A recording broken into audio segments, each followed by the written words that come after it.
But the reality is time has we have been expired. The Treasurer will resume his seat, and I give the call to the member for Chisholm.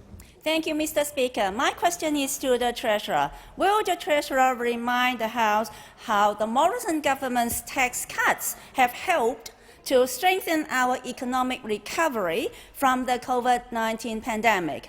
And is the Treasurer aware of any alternative approaches? The Treasurer has the call.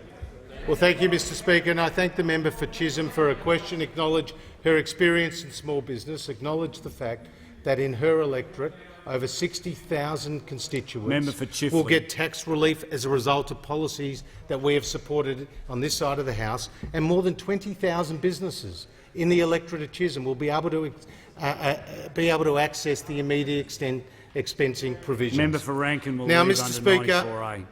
Much to the embarrassment of his Labor colleagues, the Shadow Treasurer said the biggest test, the most important test and the key test of the Morrison government's management of the pandemic will be what happens to unemployment and jobs. That's what the Shadow Treasurer said. The single biggest test of our government's management of the pandemic is what happens to unemployment and jobs. And the reason why it's of great embarrassment to the Shadow Treasurer is because today the unemployment rate is 4.2%, a 13-year low. When Labor last left office, the unemployment rate was 5.7%, and we now have full employment in sight. And there are 1.7 million more Australians in work today than under the Labor Party, including 1 million more women in work today than under the Labor Party, Mr. Speaker. That's our record.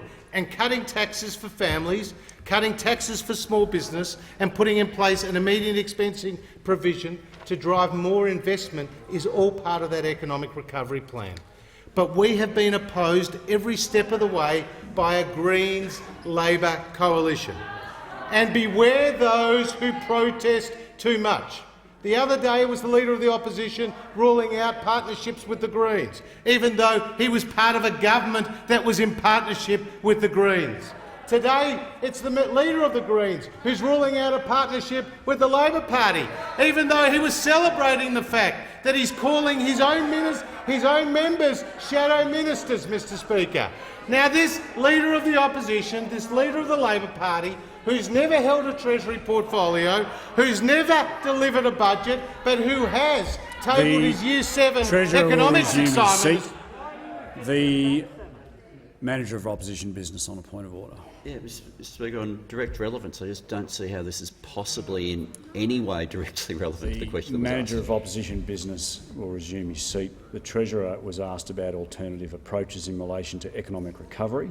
The Treasurer is being relevant. The Treasurer will. The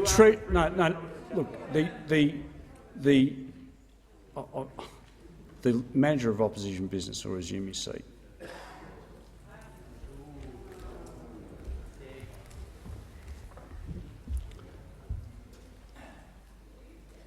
The Treasurer has the call.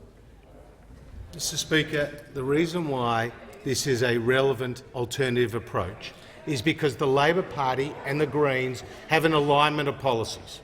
An alignment of policies on a family business tax, an alignment of policies on a housing tax, and an alignment of policies when it comes to higher taxes on super and income, and higher taxes on the mining companies, Mr. Speaker, and indeed on electricity prices. And of course, an alignment of policies when it comes to this Leader of the Opposition and that Leader of the Greens with respect to death duties and an inheritance tax. The Treasurer will resume his seat. The member for Gilmore has